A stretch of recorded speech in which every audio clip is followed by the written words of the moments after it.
दोस्तों, क्या आपने इस बात को नोटिस किया है कि जब आपकी आमदनी कम थी तब भी जो प्रॉब्लम थी पैसे को लेकर वैसी ही थी, और जब आपकी आमदनी बढ़ गई तब भी जो पैसे को लेकर प्रॉब्लम है वो लगभग वैसे ही है। यानी कि जब आमदनी कम थी तब भी आप उतना ही परेशान थे और जब आमदनी बढ़ गई तब भी आप उतना ही परेशान थे। फॉर एग्जाम्पल, मान लीजिए कि जब आपकी इनकम हर महीने जो सैलरी थी, मान लीजिए कि 10,000 या 15,000 थी, तो आपकी जो पैसे को लेकर प्रॉब्लम थी वो कुछ वैसी ही थी। और आज अगर आपकी इनकम 25,000, 30,000, 35,000, 40,000 हो चुका है तब भी आपकी जो पैसे को लेकर प्रॉब्लम है वो लगभग वैसा ही है। आप बचत तब भी नहीं कर पाते थे और अब जब आपकी इनकम डबल हो चुकी है तब भी आप बचत नहीं कर पा रहे हैं। तो आखिर ये जो प्रॉब्लम है इसके पीछे रीजन क्या है, कारण क्या है और कैसे इसे हम पार पा सकते हैं, यहाँ पे सॉल्यूशन क्या है, इसका समाधान क्या है। तो दोस्तों, आज के इस वीडियो में मैं आपसे इसी बारे में बात करने वाला हूँ कि इनकम बढ़ने के बावजूद पैसे टिकते क्यों नहीं है, इसके पीछे असली कारण क्या है और इसका सॉल्यूशन क्या है, और कैसे हमारे पास पैसे टिकेंगे,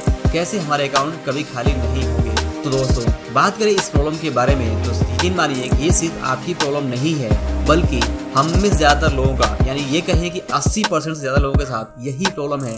भले ही हमारी आमदनी बढ़ जाती है बट इनकम बढ़ने के बावजूद से हमारे पास पैसे टिकते नहीं हैं। और इसके पीछे जो सिंपल और सबसे बड़ा कारण है वो है कि हमारी इनकम तो बढ़ती है बट साथ ही साथ हम अपने खर्चों को भी जाने अनजाने बढ़ा लेते हैं, और जब तक ऐसा हम करते रहेंगे तब तक हमारे पास पैसे नहीं टिकेंगे। और प्रॉब्लम यही है कि हम में ज़्यादा लोगों का जो इनकम एंड एक्सपेंस का जो पैटर्न है वो यही है कि एक तरफ इनकम बढ़ता है तो वही साथ ही साथ जिस हिसाब से इनकम बढ़ता है उसी हिसाब से हमारे खर्चे भी बढ़ जाते हैं। जी हाँ, ये अपने आप में बहुत इंटरेस्टिंग फैक्ट है और बहुत ही समझने वाली बात है कि जितनी तेजी से हमारे पास पैसे आते हैं उतना ही तेजी से उसे खर्च करना भी हम सीख जाते हैं। और इसलिए जैसी आमदनी बढ़ती है तो वहाँ पे हम उस बड़ी हुई आमदनी को अपने पास रोक नहीं पाते हैं, टिका नहीं पाते हैं, और वो अपनी आमदनी के बराबर से जो खर्च है वो कर डालते हैं। और जब खर्च कर डालते हैं तो हमारे पास पैसे नहीं टिकते हैं। तो इस तरह से अगर हम हमेशा करते रहे तो हमारे पास शायद ही कभी पैसे टिकेंगे, शायद ही कभी हमारे पास इमरजेंसी फंड होगा, और शायद ही कभी हमारे बैंक अकाउंट में कभी 6 फिगर का अमाउंट पड़ा दिखेगा। दोस्तों, यकीन मानिए कि ये छोटी प्रॉब्लम नहीं है, ये अपने आप में बहुत ही बड़ी प्रॉब्लम है, इसे आप हल्के में ना लें।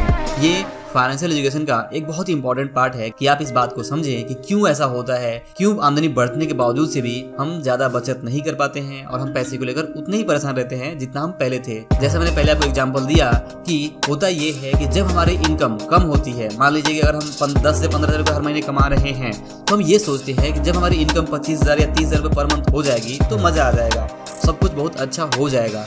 और कुछ सालों के अंदर हम उस इनकम लेवल पे पहुंच जाते हैं, हमारी इनकम 25,000, 30,000 उससे ज़्यादा भी हो जाती है। बट होता क्या है कि वापस जो प्रॉब्लम है वो बनी की बनी रहती है, क्योंकि हमारे जो खर्चे हैं वो जाने अनजाने बढ़ जाते हैं और जो पैटर्न है वो लाइफ साइकिल हमेशा चलता रहता है। तो यहाँ पे ये चीज़ें हमेशा काम करती हैं और यहीं पे फाइनेंशियल एजुकेशन का जो इम्पोर्टेंट रोल है वो आता है कि आप इस बात को समझें, आप इस पैटर्न को समझें और इस पैटर्न को तोड़ें, इस प्रॉब्लम से बाहर निकलें। अब दोस्तों, इसके बारे में मैंने पहले भी बात किया हुआ है कि जैसे जैसे आपकी आमदनी बढ़ती है वैसे आपके खर्च बढ़ते जाते हैं। ये एक पार्किंसन का लॉ है, ये एक नियम है, जब तक कि आप जागरूक होकर सेल्फ कंट्रोल करके उन खर्चों को रोकें नहीं। तो आई होप कि आप इस प्रॉब्लम को जरूर समझ पा रहे होंगे। और अगर आपके साथ भी ऐसा होता है, मतलब कि कभी आपके साथ भी ऐसा हुआ हो, आपने एक्सपीरियंस किया हो कि आपकी जो इनकम है वो पहले से काफी बढ़ चुकी है बट फिर भी आपका जो अकाउंट है वो खाली रहता है और आपको हर महीने के एंड में जो सैलरी का इंतजार रहता है कि जैसे ही सैलरी आएगी तो आप उस हर महीने के जो खर्च है उसे निपटाएंगे। तो अगर इस तरह की प्रॉब्लम है तो आप मुझे कमेंट करके जरूर बताइए कि हाँ, आपके साथ भी ऐसा होता है कि आपकी आमदनी बढ़ी तो है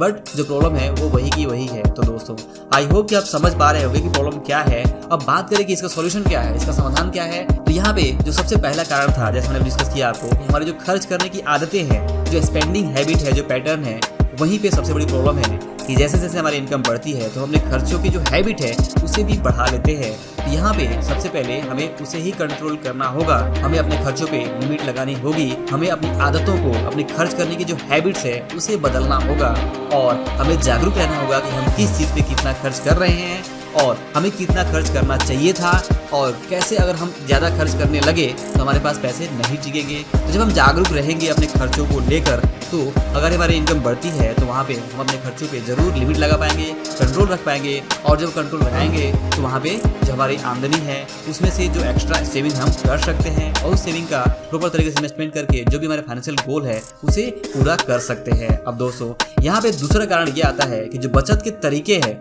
उसमें प्रॉब्लम होती है। मतलब ज़्यादातर लोग ये सोचते हैं कि जब इनकम बढ़ी है तो उसके बाद से जो खर्च करने के बाद से जो एक्स्ट्रा पैसे बचेंगे वो जरूर वो सेव करेंगे, इन्वेस्ट करेंगे। बट प्रॉब्लम ये होती है कि इस तरीके से आप कभी भी एक्स्ट्रा मनी सेव नहीं कर पाते हैं, क्योंकि भले ही आपकी आमदनी बढ़ी बट पूरी आमदनी कम पड़ सकती है अगर आप खर्च करने पे अड़ जाए, क्योंकि पैसे चाहे कितने भी ज्यादा हो, अगर उसे खर्च करने लगा जाए तो वो कम ही पड़ जाते हैं। तो ऐसे में आपको बचत करने का जो बेस्ट सॉल्यूशन है, जो बेस्ट तरीका है, उसे आपको अपने लाइफ में इम्प्लीमेंट करना होगा। और बचत करने का बेस्ट तरीका, बेस्ट फॉर्मूला यही है कि income minus saving equal to expenses, यानी कि आपको जैसे इनकम होती है उसमें से जो बचत का पैसा है वो पहले आपको अलग निकाल के रख देना है, अलग अकाउंट में रखना है, चाहे उसका आप इन्वेस्ट करें या कुछ भी करें।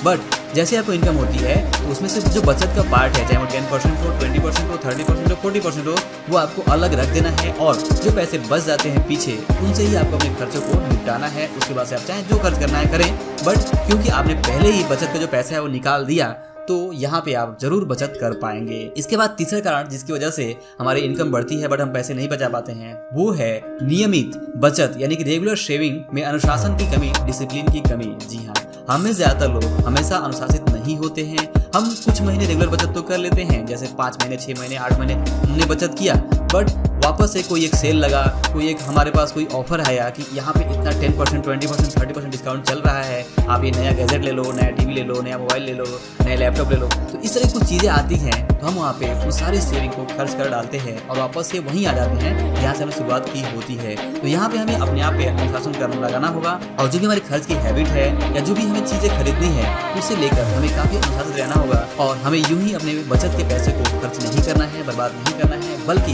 बचत के पैसे को हमें प्रॉपर तरीके से सेव एंड इन्वेस्ट करना है, जो भी हमारे फाइनेंशियल गोल हो उसके अकॉर्डिंग। इसके बाद चौथी चीज़ है मनी मैनेजमेंट सिस्टम का अभाव। जी हाँ, हम में से ज़्यादातर लोग समझते हैं कि मनी मैनेजमेंट कितना इंपॉर्टेंट है और इसके बगैर अगर आप काम करते हैं तो आप कभी भी सिस्टमेटिक बचत नहीं कर पाएंगे। तो यहाँ पे ये सब कुछ समझने के बावजूद से भी बहुत सारे लोग मनी मैनेजमेंट फॉलो नहीं करते हैं। तो आपको सबसे पहले कोई ना कोई एक तरीका, कोई ना कोई एक सिस्टम आपका खुद का होना चाहिए, या फिर आप किसी दूसरे का जो नियम है मनी मैनेजमेंट का उसे भी फॉलो कर सकते हैं। मैंने पहले भी मिस्टर जिम रॉन या फिर मिस्टर टी हार्वेकर और इसके अलावा दूसरे भी मनी मैनेजमेंट के जो तरीके हैं उसके बारे में बात की हुई है, आप उन वीडियो को चेक कर सकते हैं। तो आप किसी न किसी एक तरीके को, किसी एक मनी मैनेजमेंट सिस्टम को आपको अपनी लाइफ में इंप्लीमेंट करना ही होगा अगर आप सच में बचत करना चाहते हैं और चाहते हैं कि आपके अकाउंट में पैसे टिके और आपका जो बैंक बैलेंस है वो 6 फिगर या उससे ज़्यादा हो।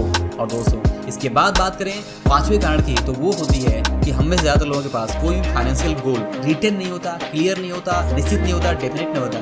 तो आपको एक डेफिनेट गोल बनाना होगा, एक निश्चित लक्ष्य बनाना होगा कि हाँ, आपकी ज़िंदगी में ये लक्ष्य है, आप 5 साल बाद अपना एक घर चाहते हैं, 10 साल बाद आप ये काम करना चाहते हैं, 20 साल बाद आप ये काम करना चाहते हैं, उसके लिए आपको इतने फंड की रिक्वायरमेंट होगी। इस तरह का एक डेफिनेट गोल आपके पास होना चाहिए और वो जब गोल आपके पास रहेगा तो उसके अकॉर्डिंग आप जरूर सेव करेंगे। आपके पास एक लक्ष्य होगा कि हाँ, आप कुछ बड़ा करने जा रहे हैं और इसके लिए ज़रूरी है कि आप अपने आज के जो खर्चे हैं उसमें से कुछ हिसाब निकाल के रखें, तो ही आप उस गोल को पूरा करेंगे। अदरवाइज वो जो गोल है आपका सपना ही रह जाएगा, ड्रीम ही रह जाएगा, आप उसे पूरा नहीं कर पाएंगे। तो इस तरह का एक निश्चित लक्ष्य, फाइनेंशियल गोल आपका एक होना ही चाहिए और इसके बारे में मैंने पहले बात की हुई है कि ये कितना ज़रूरी है कि आपके पास एक गोल हो। तो दोस्तों, आई होप कि आप जरूर समझ पा रहे होंगे कि ये जो प्रॉब्लम है कि आमदनी बढ़ती है बट हम बचत ज़्यादा नहीं कर पाते हैं, इसके पीछे कारण क्या है और इसका सोल्यूशन क्या है। सोल्यूशन जो मैंने बताया आपसे कि 5 सोल्यूशन, जिसमें सबसे पहला था कि आप जो खर्च करने की आदतें हैं उसे बदलें, और जो दूसरा था कि बचत करने के जो तरीके हैं उसे बदलें। आप income minus saving equal to expense, इस फॉर्मूले को यूज करें। तीसरा,